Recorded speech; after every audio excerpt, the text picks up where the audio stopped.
Now, hundreds of people have been getting in touch about that violence in Southport, and indeed our proposition on the show today to have a national knife crime emergency. Let's read out a few of your comments now on Southport.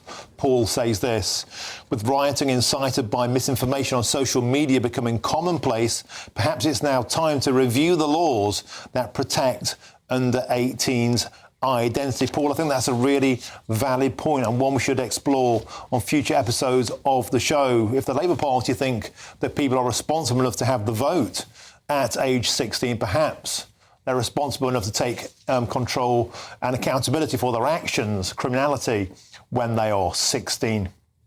And on the same topic, moving on, chaos erupted in Southend on Sea yesterday evening with a vicious machete fight, forcing police to issue an urgent dispersal order in the area for people to stay away. As you can see from these horrific images on your screens, masked men brandishing huge knives and machetes attacked each other in broad daylight opposite a children's fun fair in the background, in the open.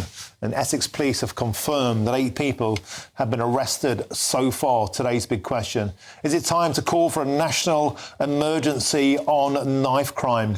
And joining me now is anti-knife crime campaigner Matt. Matt, we've had you on the show before. You talk such passionate common sense. I wanted to get you back on again. We had Norman Brennan in the last hour, the director of the Law and Order Foundation. He thinks it's time for zero tolerance. He thinks it's time for mandatory jail sentences. As somebody with a much more of an understanding of the community, you work as a doorman. I know you deal with these kind of incidents in your day in, day out life. Sadly, it's a part of the backdrop now of modern Britain. Is that kind of approach, Matt, going to work? A hard-handed approach, or does something else you think need to be done?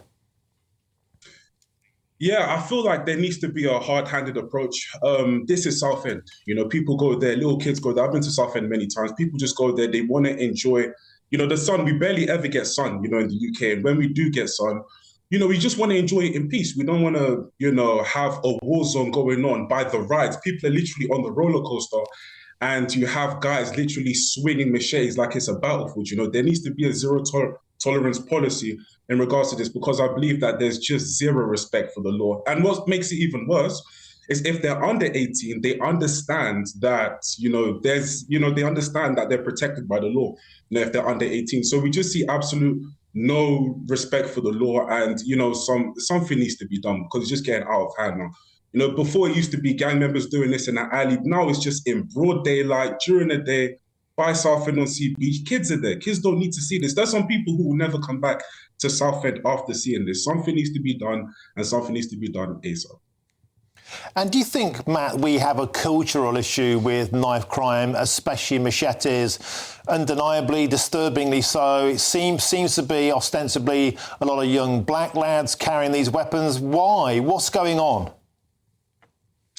I think this is a issue of, yes, the music has a lot to do with it, the culture and what is glorified in the black community, but I also believe that the parents and guardians must take accountability as well. These kids are coming from some household, so how are these kids so comfortable and how are they so enabled in public to just be behaving like this? The parents and guardians, they need to step up. If you saw your son doing this, whoever's watching this, if you saw your son doing this, you need to speak with your son. This is unacceptable. Don't wait until he dies by a rival gang member or police lock him up, and then you'll then say, oh no, Black Lives Matter. Forget that. We need accountability, and we need it now. Since the law's not working, and unfortunately we have a woke Labour government in power now, so I doubt things are going to get better with the woke Labour government. The parents and the guardians need to step up, and they need to step up ASAP, because this is unacceptable and people are just afraid to go out in general. So yeah. But Matt, what about when the parents and guardians aren't around? We see so many fragmented families these days. We see at that time, if we don't have a strong father figure, in particular in households, being that kind of backbone of discipline, then young men look for father figures in other ways, in other spaces, and those father figures can manipulate them. They can be gang leaders, they can offer them shortcuts to wealth, they can offer them quick fixes in terms of not bothering with school and education. It's not the state's job, is it, to be father figures to feral youths?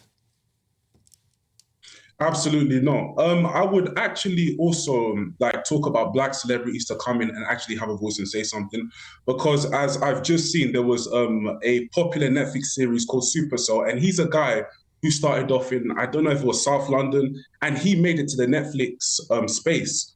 You know, so we need more influential people, more celebrities in the black community to come and talk with the youth. Be that father figure for them. Don't let it be the gang. Don't let it be the rap music. Don't let it be the drill music. Don't let it be someone else, because it can be destructive. You know, we need some of our celebrities to come down and speak with the youth. Don't come and speak to the youth when it's BLM and you just want to come and just be woke. We're done with that. Speak to the youth now before it gets to that stage. Do you think the problem, though, and I speak to so many anti-knife campaigners from the black community on this show, and they tell me something which just chills me to the bone, and that is being stabbed is like a badge of honour. Going to prison is a badge of honour. Surviving is a badge of honour. They would rather take the risk of carrying a knife and going to prison than not carrying a knife and going into a grave. Are we really at the point where it seems any kind of intervention just isn't going to have an impact? Well, look, this issue's been going on for many, many decades. It's been just going crazy. But we can't give up. Something needs to be done. If not, then we don't want to get to a state of anarchy. We don't want to get to a state where the youth are literally just, you know, killing themselves in public with no remorse. We're close to that stage right now. And I'll say something can still be done. And we can't give up just yet with the youth. I feel like there still needs to be intervention, but not so much from the government. I'm looking at the black community to come in and step in now and be a voice for these youth and actually get them, you know, get them to see common sense, because, come on, this just isn't on, honestly.